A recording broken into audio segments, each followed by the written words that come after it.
Hello friends, welcome back to CCSP certified channel. Today I am going to cover USA privacy law, very important for exam perspective, not only CCSP but also CISSP also.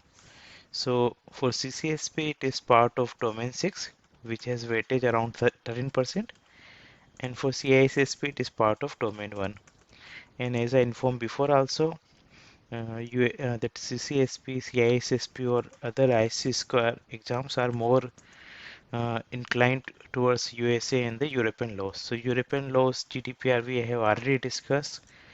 Now we will discuss about the USA laws, and definitely it will not be complete in one video. So it will be some few 3-4 videos it will take to cover the USA privacy laws. And if you are new to my channel, I would like to inform that this is topic 5 going on. I have already covered 4 topics. Those are cryptography and uses of cryptography in securing cloud environment, identity access management, important cloud characteristics, risk in the cloud. These are the topic four topics, and topic 5 important laws and standard that I have started. So I have already covered over 75% syllabus of the CCSP exam. So what is my focus in this video series? So year before, when I clear exam, I started this video series, and my intention is to cover high probability exam topics in this video series. Difficult exam concept, because soundness of concept is very important to clear any of the ICSC exams. Also, I try to cover the questions from various sources. One of the important source is my candidate feedback, because I do conduct batches also. So I collect their questions, memory based collections, and I try to improve my content and the questions when I prepare this video series. Same way CCSP question bank and sample question bank I refer and add those questions in this contents video content series. And definitely to the point discussion, because time is limited. It is for working professionals. I try to use my 14 years of industry experience, CCSP exam learnings and other cloud certification knowledge to make things simple and easy for you. My goal is to help you get further faster in your CCSP exam certification. So as I discussed, there is a classroom study also I do conduct. So I'm conducting a Monday to so Tuesday to Wednesday and Friday batch, 4 days a week. And that next batch I'm starting from 21st of November. It will be 4 days a week, morning 8 a.m. to 9:15 a.m. IST. So it is 10th batch I'm starting. I have 100% success ratio so far. But in case you are already following my YouTube channel, I would like to inform that YouTube study is free and sufficient. But if you want comprehensive and effective approaches that has worked for me and my candidate, you can join my regular batches. Or in case you cannot join any of the regular batches because of the time constraint, you can purchase self-paced recording also.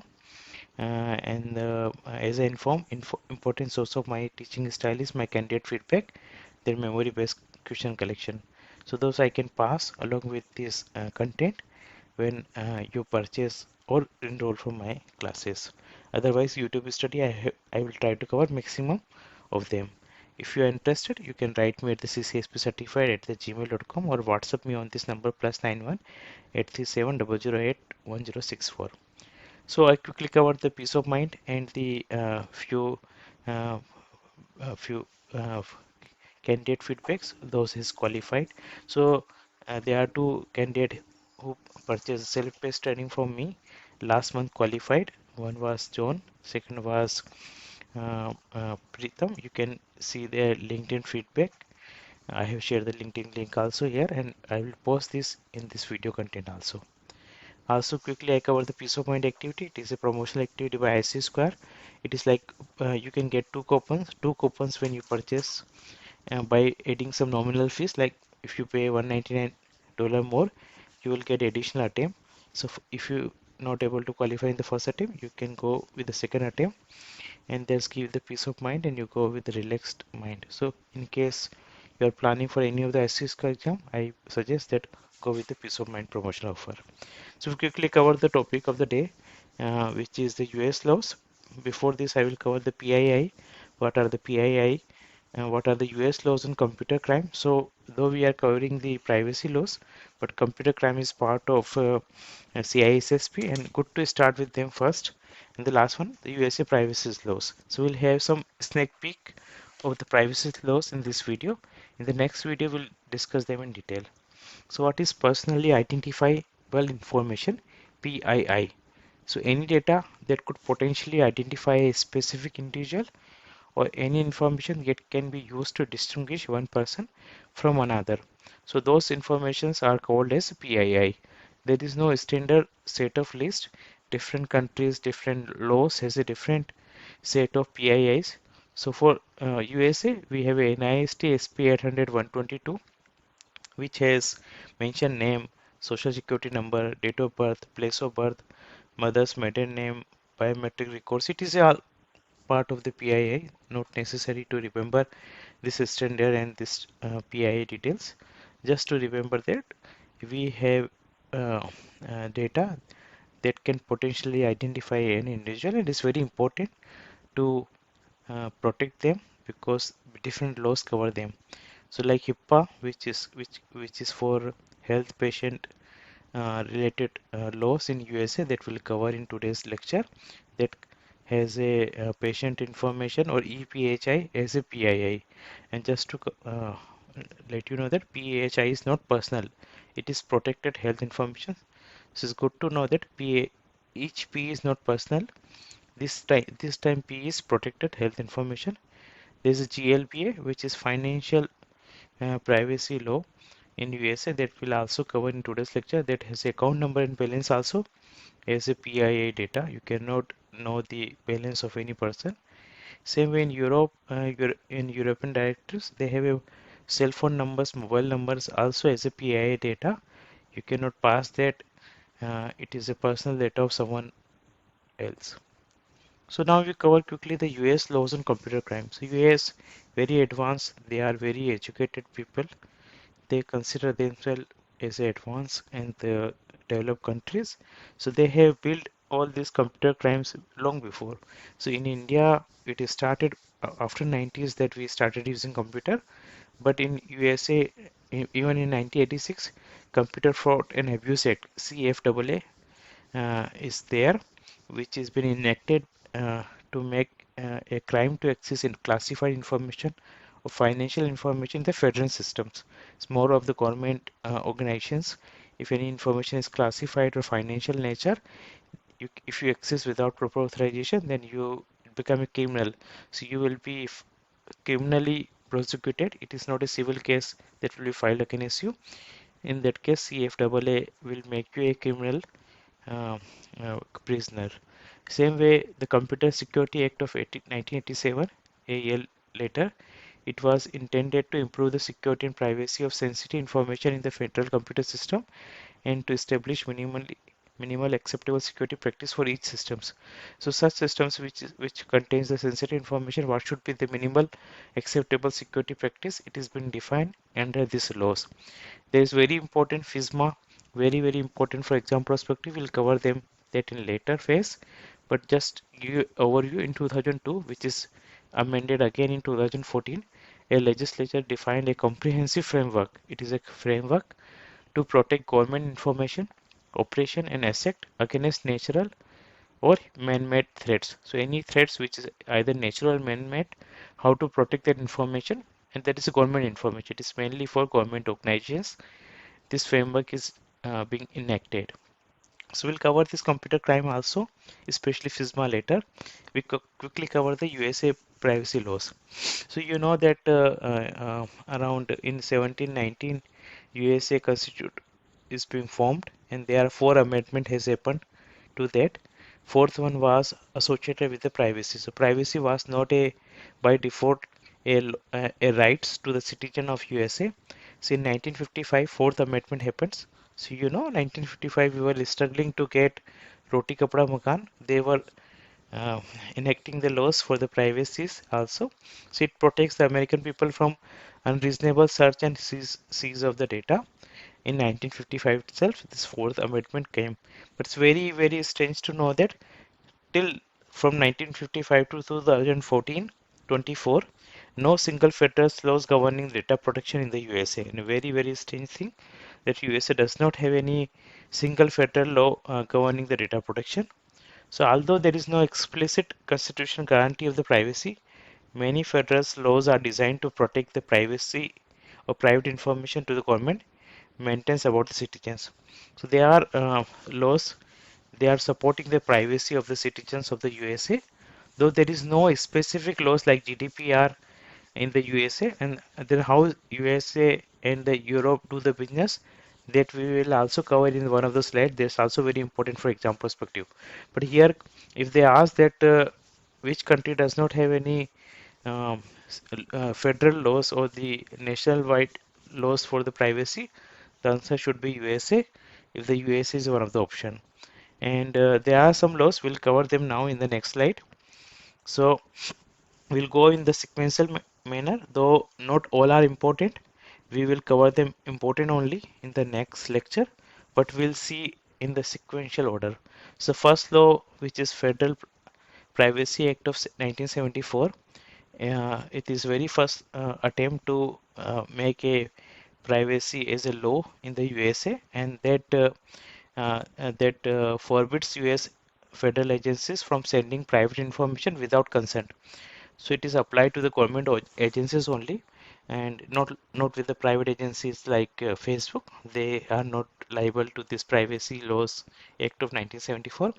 It is government agencies like Aadhaar. In their agencies, they cannot collect the data or private information sent anywhere without the consent. That came in 1974. Then the ECPA, Electronic Communication Privacy Act of 1986, that makes it crime to invade the electronic privacy of individuals. So, most notable provision of HIPAA is to make illegal to monitor mobile telephone conversations. So you might be aware that even India also there are much noise of phone tapings. So that's why same way in the USA also to control the phone tappings of the non famous persons or politicians, this IPCA came and it make illegal to monitor the telephone conversations. Same way the amendment happens in 1994, that is Communication Assistance for Law Enforcement Act. So if you make phone tapping illegal, even the PII and others will not able to tap the phone, even it is required for the national securities. So to give the truth to them, to give the additional rights, ICPA is being amended, and now the CALEA requires all communication carrier to make wiretap possible for law enforcement with an appropriate court order. So with a court order, law enforcement agencies can ask the uh, communication carriers like Airtel, Vodafones to give the wiretaps enabled to them. So this is the enhancement in the ICPA. Just to cover quickly here with the SCA and the Cloud Act of 2018, we'll cover this in the next slide. These are also very important. So these two acts are related to the data in use. So when data in use, when the conversation happening, you cannot tape or tape with the appropriate order. Let's say if there is an email conversation which is data in rest, or there is any conversation which is stored in the hard disk, to protect that security or allow them any national agency to use it, SCA and Cloud Act of 2018 came. We'll cover those in the subsequent lecture. So these two, just to remember, ICPA and CALEA is related to the data in use, and SCA and the Cloud Act is data in rest. There are two more important, very important for example perspectives, HIPAA and HITECH. HIPAA is a Health Insurance Portability and Accountability Act, which requires uniformity in health information data, requires secure handling of the data. We'll cover HIPAA in more detail, but just to understand, HIPAA is related to the health information, and it is being enhanced with the HITECH, which amended in the 2009, which enhanced the security and privacy of the data part of the HIPAA. So HIPAA and HITECH are associated one. Very important for exam is GLBA, Graham Leach Bailey Act, GLBA Act of 1999, which requires financial companies to disclose privacy policies and they protect private data. So we have seen this is a personal financial uh, PII data like account number, balance, all this part of the GLBA, they are getting protection because of this. One more important is Patriot Act 2001. So it came after 9/11, and it allow all the law enforcement agencies to have a greater ability to search telephone, e-communication, medical, finance, and other records.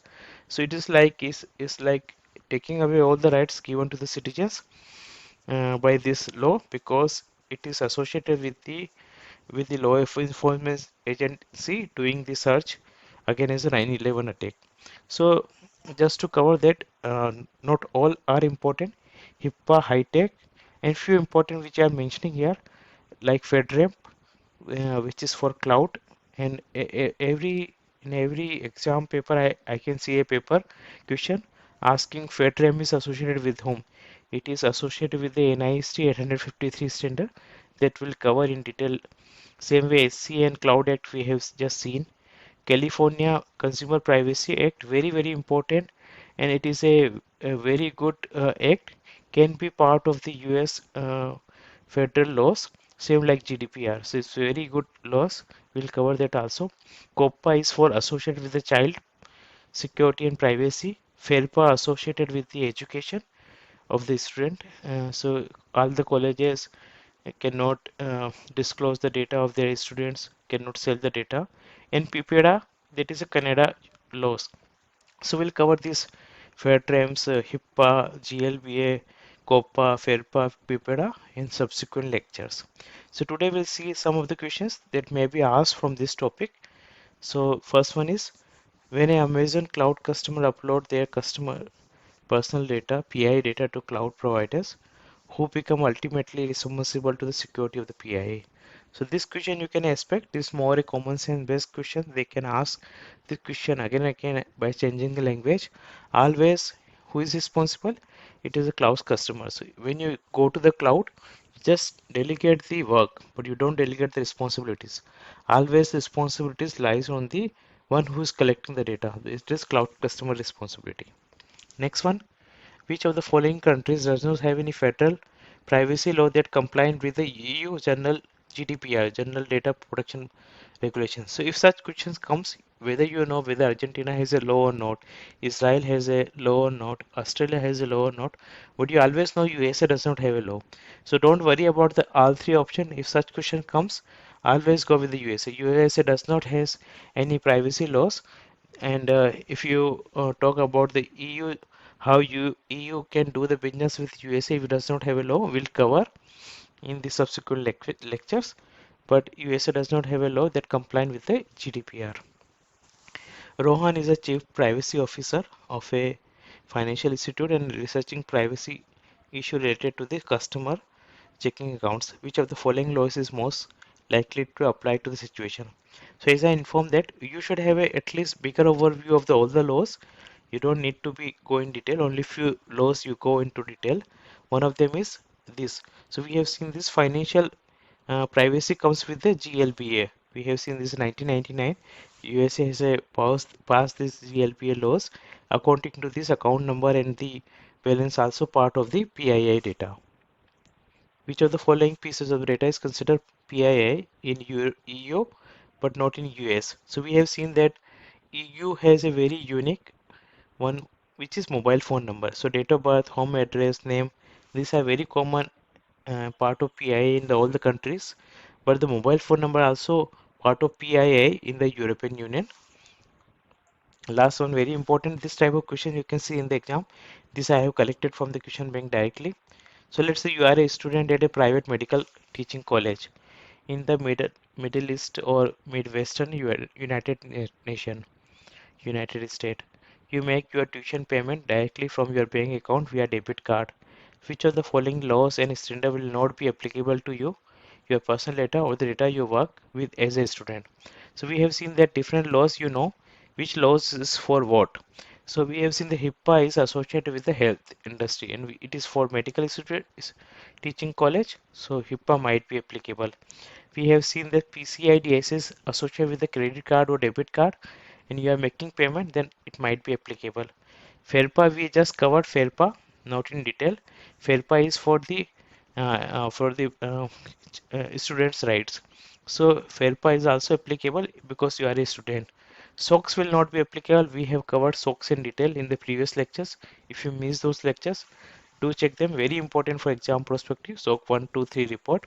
SOC is only for companies and it is not for the personal individuals laws. So this for today. Hope this is informative to you.